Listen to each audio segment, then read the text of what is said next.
Konečne letisko Krakov.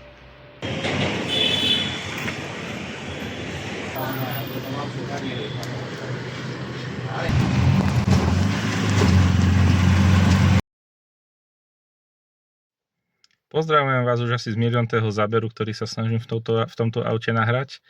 Pôvodne som vás chcel iba privítať pri tomto novom formáte dovolenkových videí.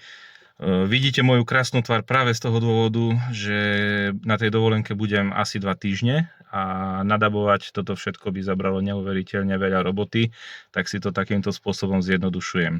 Postupom času sa dostaneme k tomu, že kam idem a tak nechám vás zatiaľ v napätí a v očakávaní. Saša, nevidno ťa. Teraz hej. Toto je moja priateľka, ktorá bude krotiť môj humor.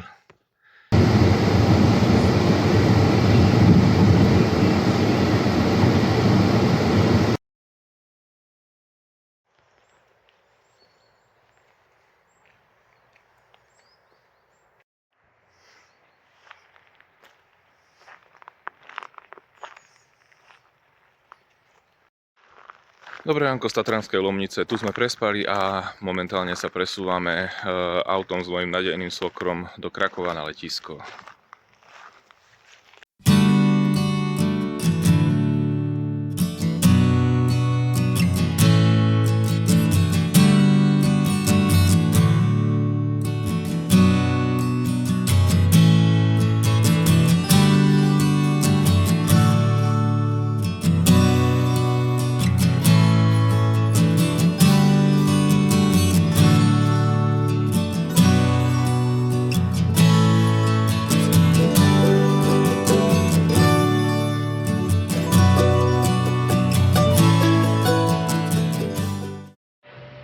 Konečne letisko Krakov.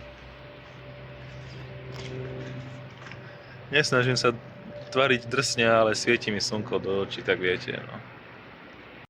No a už sme prešli check-inom, čakáme na odlet. Môžeme si vyplniť aplikáciu Svetobežka, že by sa o nás ministerstvo zahraničných vecí nemuselo strachovať.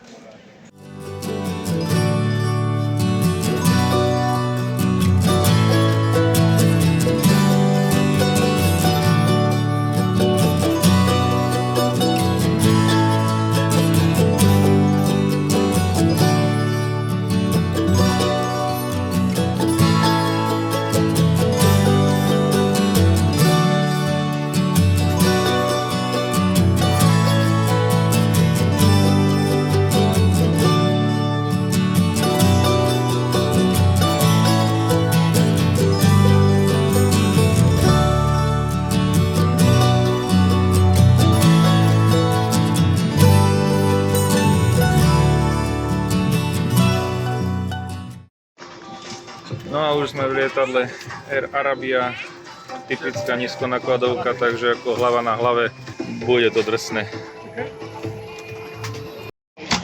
Keďže som dlhý ako týždeň pred výplatou, tak veľa miesta na nohy mi tu nedali a miesto pri núdzovom východe sa mi neušlo, čo je trošku škoda.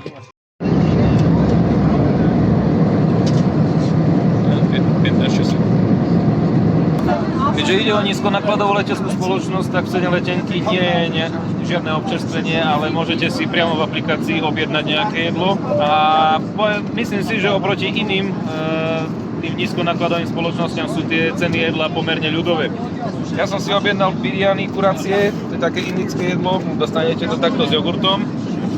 Tak sa pozrieme, jak nám to tu naservírovali. No, nejaké kešu, oriešky, rýža. Kurčo bude pochované pod tou rýžou. Vidíme, dostal som k tomu takýto jogurt a fľašočku vody. Ešte aj príbor. Tak sa na to pozrime, že čo z toho bude.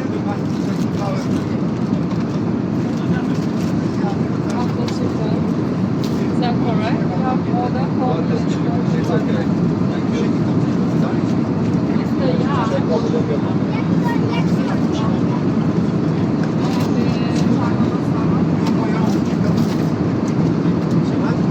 Vynikajúce.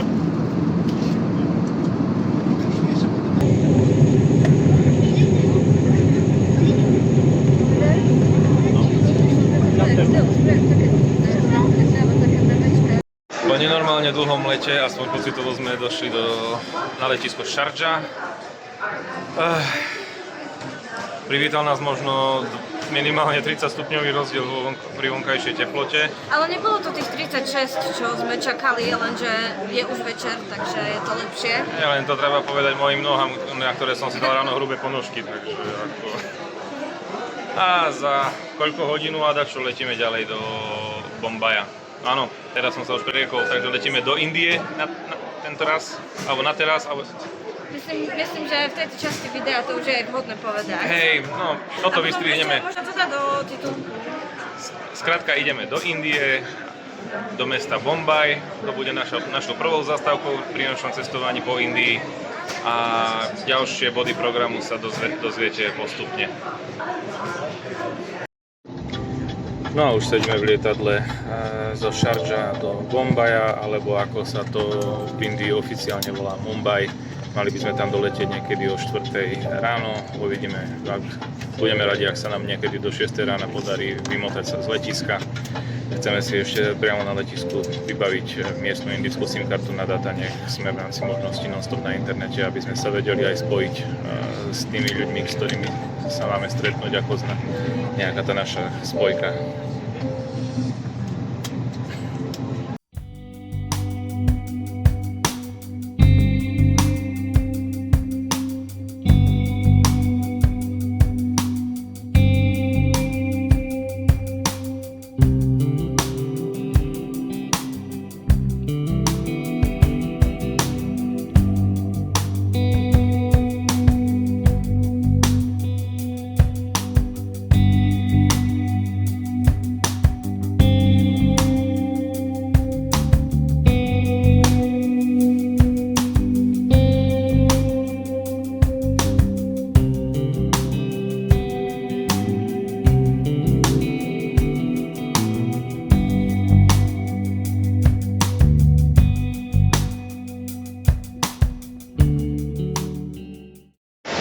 Namaskara z Bombaja.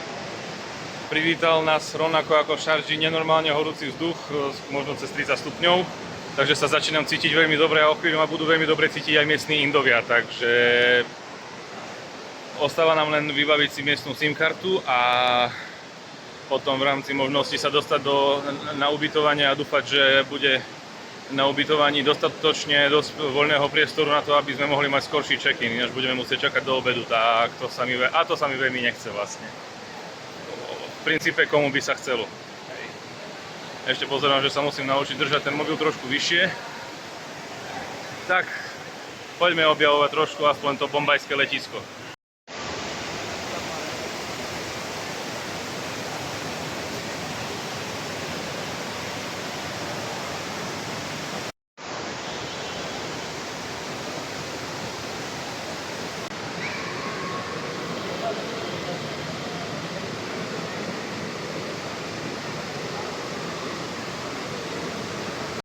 Takže metro zatiaľ nejazdí, ale našli sme tu za nami, tu za mnou môžete vidieť také stanovište Uberu, čiže pokiaľ nemáte SIM kartu ako my, nepodarilo sa nám ju ani zohnať, pretože nejak im padol server a nedokážu predávať tie SIM karty, tak našli sme ale takéto stanovište Uberu. Pobehujú tu zamestnanci Uberu ako pani za nami, oni nám cez svoju aplikáciu objednajú ten Uber, ukážu nám, koľko to bude stať a my si potom len nastúpime a zaplatíme v hotovosti šoférovi. Uvidíme, verím, že nás v tomto smere neoholia tak, ako nás oholili v Dili, ale v Dili sme zase nešli cez Uber, takže snáď sa nám to nejak podarí šťastne zvládnuť. Čo? No takže hoci sme objednali ten Uber, no skrátka, boli tam statky zmetky, na asi 3-krát sa to muselo zrušiť, pani, ktorá nám ho objednala, zrazu zmizla. Ako hovorím, nevyzerá to nejak ako nejaký očup na ľuďoch, lebo normálne tam vidíme, že tí miestni tam nastupujú do toho, idú s tým, ale evidentne je dosť veľký problém s dostupnosťou, lebo hovorím, napríklad sme to objednali a vždy nám chlapík zahlásil, že to nie je dostupné. No tak ako sme sa na to vybodli, lebo už tak dlho sme čakali, že za chvíľu začne svoju prevádzku metro, tak metro je v princípe spoľahlivý spôsob dopravy, tak jednoducho už pôjdeme metrom a vykašleme sa na to teraz. Uberom budeme jazdiť, až keď si zoženieme indickú SIM kartu s indickými dátami. Hneď po tom, ako sme sa vykašľali na Uber, sa s tým Saša nepabrala a rovno si kúpila na skúšku nejaký ten indický koláčik. Vyzerá to takto. Je tam taký niečo ako tvaroh, no neviem, ako presne to Indovia volajú. Trúfim si povedať, že práve z toho vyrábajú ten svoj legendárny nápoj lassi. Saši, skús to ty popísať. No je to také niečo medzi tvarohom a jogurtom možno. A určite tam sú nejaké, neviem, či tam je kardamón alebo nejaké takéto koreniny, ale je to dobré. A úprimne, tá chuť, čo mi chýbala za 2 roky, čo som to nebola. Takže sa strašne teším na všetky street foody a čerstvé džusy, ktoré tu majú a takéto veci. Lebo to je tiež akože súčasť toho zážitku, čo na Slovensku nenájdem. Nie takto. Aj tak najväčší zažitok je vždy dostať sa z letiska na vaše ubytovanie. To je najväčší zažitok z celej Indie, podľa mňa vždy. A pozrite tu, prišiel žobrať.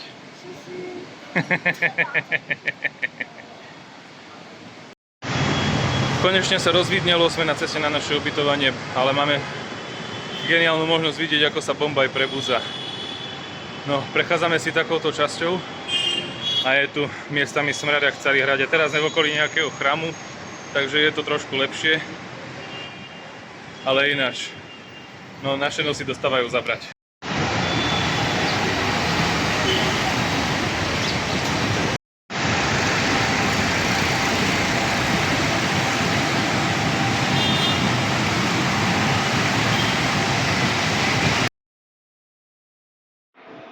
Za necelých 40 eur na noc máme takýto základ.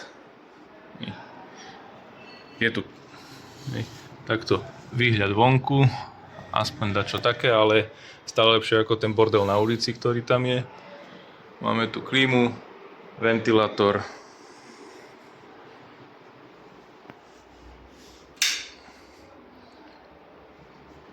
Celkom dobrú kúpeľňu. To ma veľmi teší. Ale za 40 eur na noc. Je to na indické pomery pomerne vysoká cena, ale stále znesiteľná pre 2 osoby. Tak už sme trošku vyspatí, sme si tým nenahnali jetlag trošku. Na recepcii pracuje jedna slečna, ktorá nám náramne pomohla a poradila nám rôzne lokality, ktoré navštíviť. Zatiaľ je náš prvý deň v Indii o mnoho lepší ako náš prvý deň v Indii pred 2 rokmi. A čo sa týka verejnej dopravy, tak dozvedeli sme sa, že snáď každá linka metra má svojho dopravcu, pretože metro je pomerne nová záležitosť v Bombaji. Aj ráno, keď sme išli z letiska sem, tak sme vlastne išli úplne novou linkou, ktorú vraj otvorili pred týždňom. Takže už som aj pochopil dôvod môjho prekvapenia, keď som tam videl frekvenciu cestujúcich takú ako u nás v bežnom vlaku v sedle. Hej. No a tým pádom sa ani nedá kúpiť nejaký sieťový celodenný listok, lebo že zjednotiť všetky linky pod jedného dopravcu a následne to aj zintegrovať s prímestskými vlakmi plánujú, až keď dostávajú celú sieť metra. Takže najviac sa nám oplatí pri cestovaní metrom kupovať jednorazové cestovné lístky. Cestou po SIM kartu prechádzame ponad taký most, ktorý nad pomerne rušnou križovatkou vybudovala samospráva alebo kdekto. No je tu taký kraval, že človek nepočuje vlastnú myšlienku. Som zvedavý, že keď si ja pozriem toto video, že ako budem počuť seba, že či to vôbec bude vhodné dať do videa z tohto výletu. No, všade sa tu povaľujú túlavé psy, ráno po nás ich aj zopár prechalo. Tam je semafor, ale má tam 2, 4 svetla, 5. blíka, tam na tom nejaká šipka. Boh vie, na čo to slúži ten semafor, lebo nevyzerá, že by to tu niekto rešpektoval alebo bral do úvahy. No a zjavne z bezpečnostných dôvodov bol vybudovaný na tou križovatkou taký nadchod pre peších a dá sa to tu zo všetkých smerov obísť, tá križovatka. Vlastne celej doprave sa vyhne takto človek.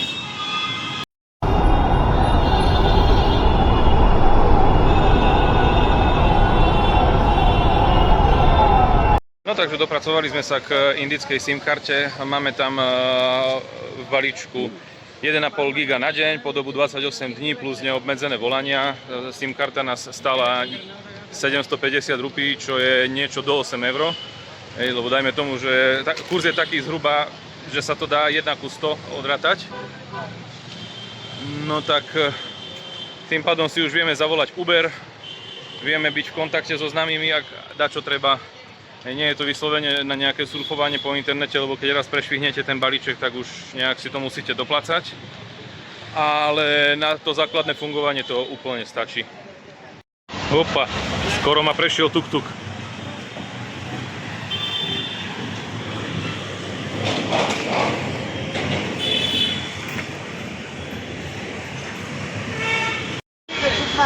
Namaskara. Namaskara. Ice? No ice, no ice.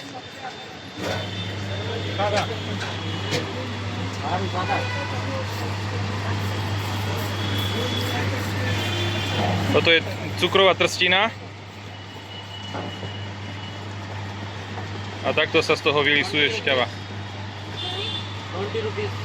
20 rupees per glass. OK, 2 times please. Áno, už som povedala.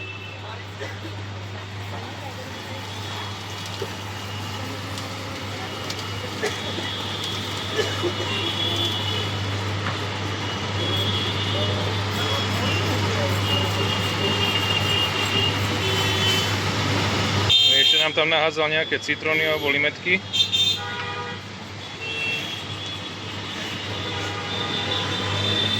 Vyšťavuje to, lisuje to na niekoľkokrát. A vidíte, stále do toho ide do blúdu tej šťavy.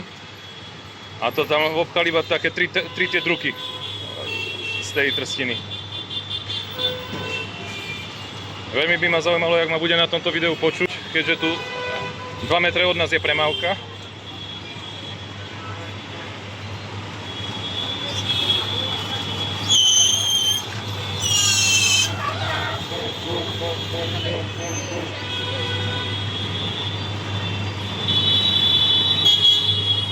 Čiže takto úplne na minďar rozbijú tú cukrovú trstinu a dostanete z toho 2 poháre šťavy. A je to neuveriteľne dobré a sladké.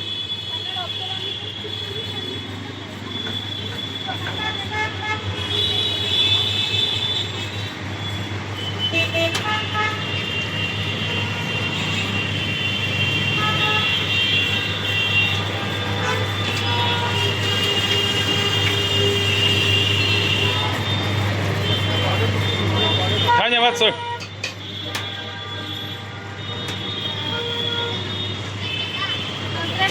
Tak, čau.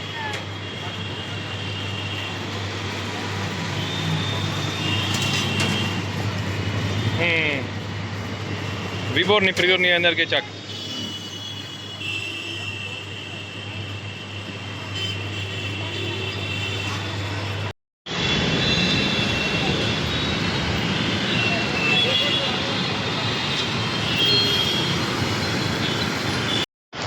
Sme pre stanicou metra linky Aqualine a možno vás aj zaujímalo, prečo sme zatiaľ žiadne zábery z metra nedali. No je to tým, že v niečom takom, ako je metro, je zakázané fotiť a filmovať. Je to jedna z takých prevencií voči rôznym nešťastiam, ktoré ľudia spôsobili úmyselne. Snažím sa vyvarovať takému slovu, na ktoré by mohol byť YouTube útlocitný.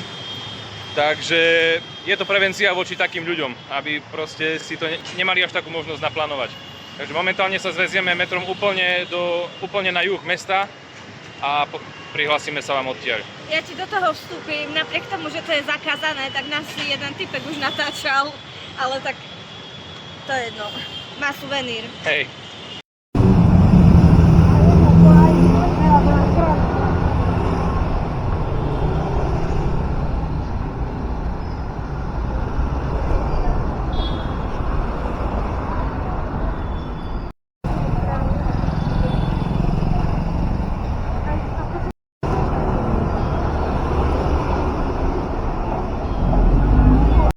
Saša tu v Bombaji natrafila na nejaké murály, tak sme sa tu prišli pozrieť. Je to tu zaujímavé len premávka jak na Václaváku a možno horšie.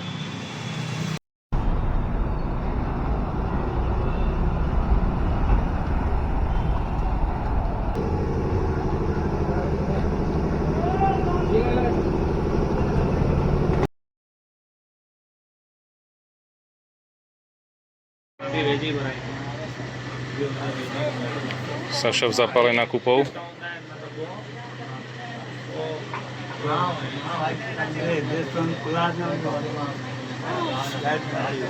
These are pants or skirts?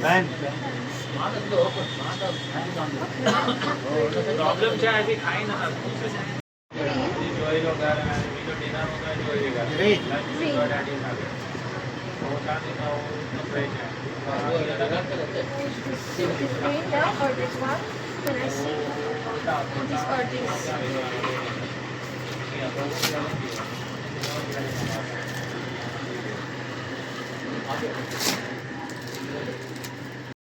Opäť sme sa dostali na miesto, kde človek nepočuje vlastnú myšlienku.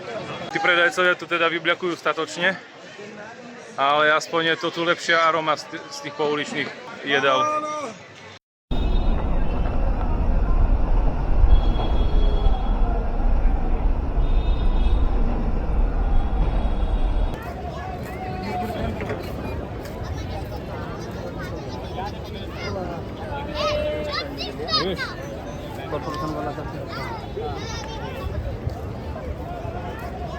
Teraz vidíte jeden z najlepších hotelov v Bombaji, aspoň nám tak bolo povedané.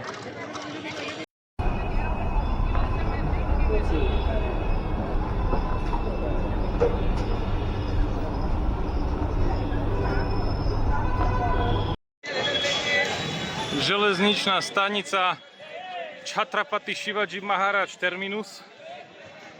Najväčšia železničná stanica v Bombaji, známa svojou viktoriánskou architektúrou. Kedysi sa to volalo Victoria Terminus. No a mali sme odtiaľto ísť vlakom zajtra do mesta Bengaluru, ale tým, že sme experti na dopravu a pokiaľ nejdeme uprostred monzunového obdobia do Indie, tak prídeme vtedy, keď je celá India na nohách. No a rozhodli sme sa prísť v čase najchaotickejšieho náboženského sviatku do tej Indie, takže už keď sme sa zbačili, že treba kupovať lístky, tak už boli všetky vlaky do Bengaluru vypredané. Takže sme museli hľadať náhradné riešenie, ktoré uvidíte zajtra.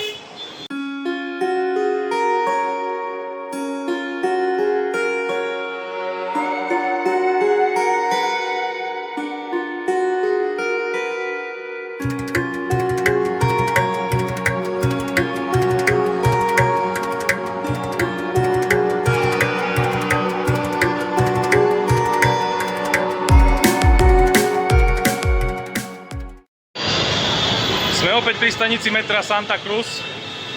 Ideme na ubytovanie a je to snáď väčší kraval než po zvyšok dňa. Normálne musím revať, aby som sa počul.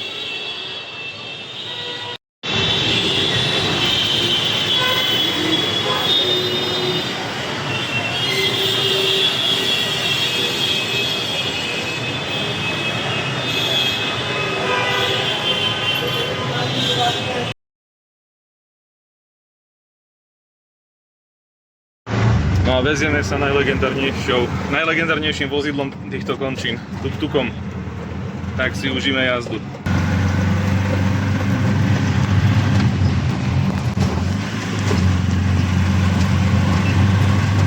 Trochu sme si oddychli, dali si sprchu a teraz sa ideme najesť do reštaurácie, ktorú nám tiež odporúčila recepčná, do LK v mestskej časti Bandra.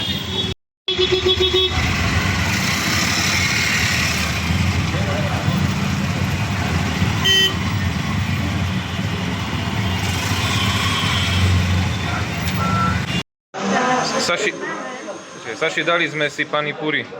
Ukáž.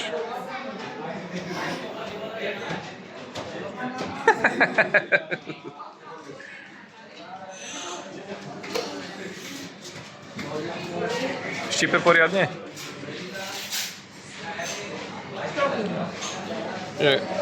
Toto je také pečivo, tu je dačo naklíčené, vidím tam hrášok a ešte niečo.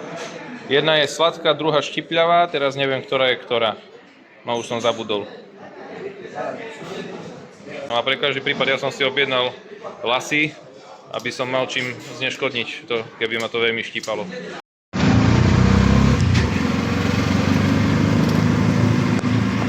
Tak a už ideme na hotel a spať. Tak, prvý deň v Indii je za nami. Dopadol rozhodne lepšie ako pred 2 rokmi, keď sme prišli prvýkrát do Nového Dili, alebo do Najdili. Napíšte mi do komentárov, či sa vám toto video páčilo, či by ste niekedy takto tiež išli do Indie, alebo ak máte na mňa nejakú otázku v súvislosti s Indiou. Na dnešok to video zalomím, takže nezabudnite, meškanie je bonusová jazda zadarmo. Čaute.